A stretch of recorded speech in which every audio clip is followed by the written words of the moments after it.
WANM 90.5, the Flavor Station.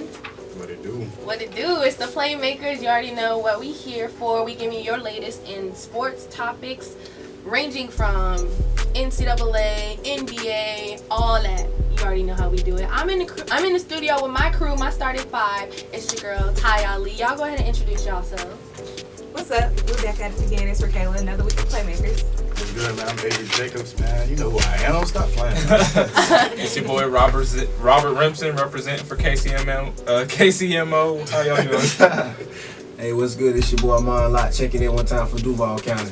Oh yeah, we're gonna speak about them over in the NFL, you feel me? Because I think that they are a spectacular team, and I'm sure that Mr. Lott agrees. Am I correct? Absolutely. Number one in the AFC? Number hey, one? I've been trying to tell Robert, I've been preaching it since week one, and we're gonna continue to come out and prove it that we are the best team, not only in the AFC, but the NFL as well. Whoa. I have one big more for that. segment. Blake Bortles. The Bulls are the best team in the NFL right now. I'm sorry. All right, well, we're going to get to that later on in the show. First, we're going to start on our side of the tracks and talk about some Florida A&M football. Florida A&M lost to Jackson State last week, 18-6, on some crazy stuff. Had a run, made it into field goal range, had a brain... I don't even know, a lapse in judgment where we decided to run the ball again instead of getting the kicking unit on the team, on the field immediately. And because of that, ran out of time because we had no timeouts. So, one of the most heartbreaking ways to lose. How do you guys feel about that? Go ahead, Raquel. Damn you. Size. That literally, like, watching that game on the sideline was the worst. The worst. First of all, we should have been winning that game the whole time. FAMU penalties killed us. We kept shooting ourselves in the foot. There was no way that game should have been that close. We had ample amount of opportunities to score. Couldn't punch it in. So yeah, that was just terrible coaching. I don't even want to blame the coaches all the way, because it was the players had a big part in that too. You know, you're supposed to practice hurry up situations. That should be put in place, so it shouldn't be all of that extra scrambling, time ticking off the clock, and y'all still on the ground. I mean, not to cut you off, but you know, Willie Simmons is a good coach, but he got to get called out just like the players got to get called Absolutely. out. Very true. And you know, first I want to say that was a touchdown. Yeah, that very first play. But you can't dwell on that. It was other reasons why they lost. It was a lot of penalties on the football field that day, that game. But man, Stanley, he's the captain. He has to know that, okay, I don't have enough time on the clock. I need to spike the ball. But as well as the coaching staff, it really falls on the coaching staff, because you have to keep your players engaged in the game to understand and know what they need to do in certain situations. And the fact that they did not know, it's a lack of discipline. But Stanley, I don't know why they decided to run the ball. Me personally, I would have. You got two options. You can kick the ball instead of running it and kick the field goal, or either if you want to run it, okay, that's fine. If you run it or do a pass play, but you have to spike the ball to get your special teams on the field. Absolutely. And I don't know if you said this already, but in the press conference, I think either after the game or this Tuesday that just passed, Willie Simmons said that the play itself was a run-pass option play. It was. So Stanley had a choice to either run the ball or pass it, and Coach was hoping that Stanley would pass the ball. And I guess the situation dictated that they run it in most situations, but honestly, running the ball is not the issue.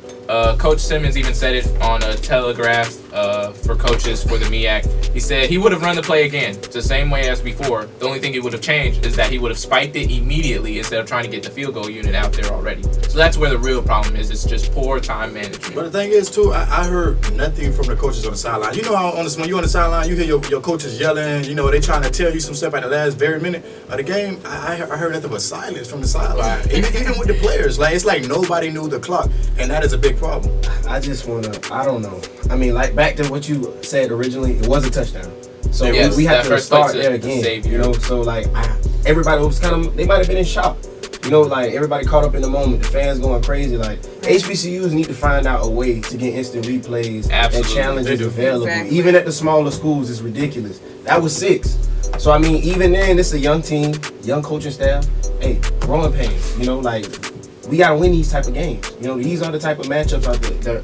These close late game situations where we have to have elite clock management, elite time management. These are the decisions that decide good football teams from bad ones. And he let the fans down, man. I mean, me personally, I feel like that was an Alex Wood mistake. Don't do that. Don't go there. But those are facts. I That's love Billy facts. Simmons, but that's some Alex Wood miss. Throwback Right, classic. absolutely. That's tough, 2017. Avery. Dang, That's tough. That hurt. That's But when tough. you talk about growing pains, why can't you say the same thing about Florida State? Well, It's alright, that's- we're gonna get to that we later. gonna get to that. When you're dealing with an elite program, that's the difference, though, right? Okay. Oh, okay. All right. No, come on now. Come on. All right. Let's talk. Anyways, Let's my talk thoughts about this FAMU Jackson State game. It was 4 o'clock. I mean, at least from what I saw, I was out of town, so there was 4 o'clock management. I feel like everybody on the field has to have game and situational awareness, because if one person misses something, there needs to be the next guy, the next person being like, hey, this is what we need to do, this is what's going on.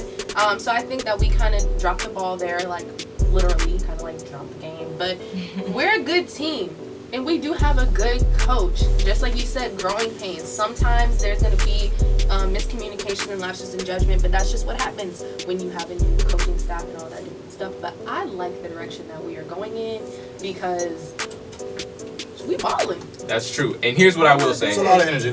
Everything is there. The defense is much improved. The offense is so much improved. Ryan Stanley balled out over 300 yards, no interceptions, threw Shout out plenty to of Ryan. touchdowns. But here's what I will say. This upcoming game against Savannah State will be very important, because Very it shows how good Willie Simmons is at adapting. One thing we know for sure about Alex Wood, he was not very good at switching up his game plan at all. This game at Savannah State, if we still see a whole bunch of penalties, if we still see poor time management, if we still see undisciplined offensive linemen out there, then we know that Willie Simmons isn't as good as adapting as he wants to be. I think he is, though. I think what we're going to see tonight is a lot of passion, a lot of energy, a lot of good play calling. When you look at Ryan Stanley and you look at Chad Hunter, they have great team chemistry. The fact that Chad Hunter, he can drop passes and Stanley will come right back and hit him for another bomb. Absolutely. That shows you that they believe in They got one another. chemistry together. And I have not seen that since I've been at FAMU until this year. And that speaks about that coaching staff. That speaks about the leadership of Ryan Stanley, and that speaks about the leadership of the head coach Willie Simmons. But see, what we do have to recognize is the offensive line. Okay. Take me there. The holding penalties, my the blocking in the backs on big plays, constantly shooting our own self in the foot. We beat ourselves. The play calls were there.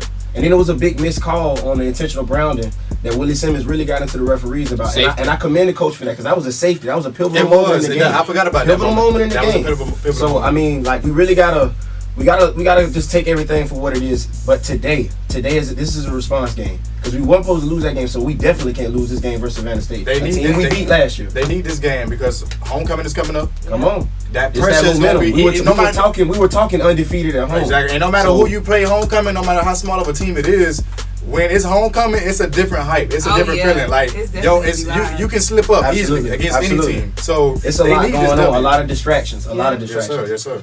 Just with the penalties, 15 penalties for 177 yards. Yikes. And real quick, to the MEAC, get instant replay, please. I'm sick of seeing these calls that are obviously wrong, not being able to be reviewed, not able to go up to the booth, no one is second guessing it. We're seeing it on the Jumbotron that it was obviously a touchdown, and no one can review it. Please, get some instant replay. Is it more so?